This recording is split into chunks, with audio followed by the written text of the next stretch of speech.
লোকসভা নির্বাচনে জিতেছেন নরেন্দ্র মোদী। শপথ অনুষ্ঠানে ডাক পেলেন বাংলাদেশের প্রধানমন্ত্রী শেখ হাসিনা। তবে বিজেপি প্রধানের পাশাপাশি ভারতের ঐতিহ্যবাহী রাজনৈতিক দল কংগ্রেসের নেতাদের সঙ্গেও সাক্ষাৎ করেছেন শেখ হাসিনা। টানা 3 মেয়াদের জন্য সরকার গঠন করে যখন আলোচনায় নরেন্দ্র মোদী, তখন সোনিয়া, রাহুল এবং প্রিয়াঙ্কা গান্ধীর সঙ্গে সাক্ষাৎ করে যেন ইতিবাচক কূটনীতির ইঙ্গিত দিল বাংলাদেশ। বিশেষ করে নির্বাচনের আগে বিজেপি শিবির যেভাবে 400 আসনে বিজয়ী হবে বলে ঘোষণা দিয়ে আসছিল, তখন আশ্চর্যজনকভাবে ফলাফল দেখিয়েছে কংগ্রেস। 543 আসনের মধ্যে রাহুল গান্ধীর নেতৃত্বাধীন ইন্ডিয়া জোট পেয়েছে 234 আসন, বিপরীতে 293 আসন পেয়ে সরকার গঠন করেছে মোদী নেতৃত্বাধীন এনডিএ জোট। ফলে প্রতিবেশী দেশ হিসেবে শেখ হাসিনার সফর যে ভারতের প্রধান দুই দলের কাছেই গুরুত্বপূর্ণ তা স্পষ্ট হয়েছে এবারের সফরে।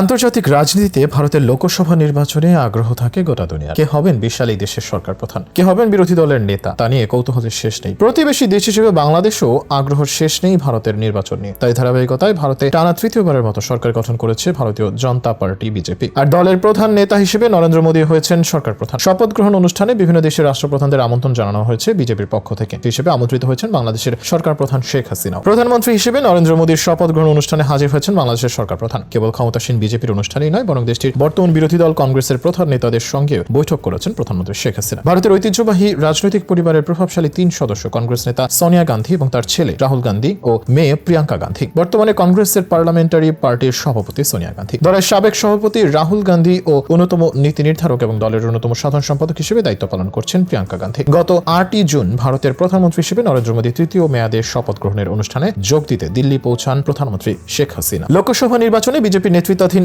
এনডিএ জোটের বিজয়ের পর 9 জুন এই শপথ অনুষ্ঠানে আয়োজন করা হয় ভারতের রাষ্ট্রপতি ভবনে। ভারতের প্রভাবশালী গণমাধ্যম হিন্দুস্তান টাইমস বলছে, শেখ হাসিনা ও গান্ধী পরিবারের মধ্যে সম্পর্কের ইতিহাস তাদের পূর্বপুরুষদের হাত ধরে তৈরি। শেখ হাসিনার পিতা বাংলাদেশের স্থপতি বঙ্গবন্ধু শেখ মুজিবুর রহমানের সঙ্গে খুবই আন্তরিক সম্পর্ক ছিল ভারতের তৎকালীন প্রধানমন্ত্রী ইন্দিরা গান্ধীর। 1971 সালে স্বাধীনতা যুদ্ধে বাংলাদেশের পক্ষে গুরুত্বপূর্ণ ভূমিকা পালন করে ইন্দিরা গান্ধীর সরকার, যা দুই দেশের মধ্যে পারস্পরিক সহমর্মিতা ও শ্রদ্ধাবোধের দীর্ঘমেয়াদী ভিত্তি তৈরি করে দেয়। এদিকে শেখ হাসিনার দিল্লি সফরে এক ফাঁকে তার সঙ্গে সাক্ষাৎ করেন গান্ধী পরিবারের সদস্যরা। অত্যন্ত সৌহার্দ্যপূর্ণ আন্তরিক পরিবেশে তাদের সৌজন্য বিনিময় করার খবর দিয়েছে ভারতীয় সংবাদ মাধ্যমগুলো। দেশটিতে সদ্য সমাপ্ত লোকসভা নির্বাচনের বিজেপি নেতৃত্বাধীন এনডিএ জোট 293টি এবং বিরোধী ইন্ডিয়া জোট জিতেছে 234টি আসন। 240টি আসন নিয়ে একক বৃহত্তম দল হিসেবে সরকারের নেতৃত্ব দিচ্ছে বিজেপি এবং 99টি আসন নিয়ে বিরোধী দলে বসতে চলেছে কংগ্রেস। পার্লামেন্টে বিরোধী দলীয় নেতা হচ্ছেন রাহুল গান্ধী, এমন খবর দিয়েছে ভারতীয় সংবাদ মাধ্যমগুলো। তবে এককভাবে জয় না পাওয়ায় কয়েকদিন ধরে আলাপ আলোচনা করে নতুন সরকারের শপথ গ্রহণের দিন ঠিক করেছে বিজেপি। বিজেপি যেভাবে প্রত্যাশা করেছিল সেভাবে হয়নি নির্বাচনের ফলাফল। জোট হিসেবে 400 আসনের বেশি পেয়ে সরকার গঠনের প্রচারণা চালিয়ে আসছিল দলটি। সেখানে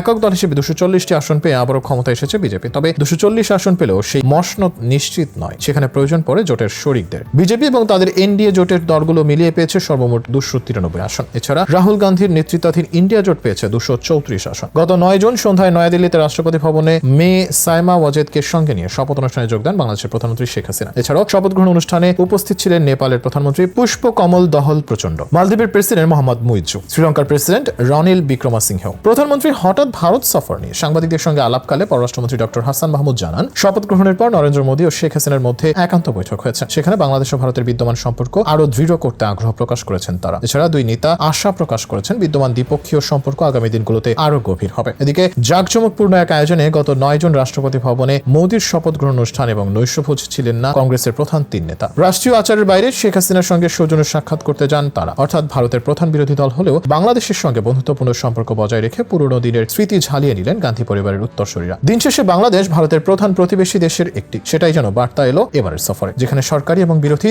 দুই দলের কাছে বিশেষ গুরুত্ব পেয়েছে বাংলাদেশ।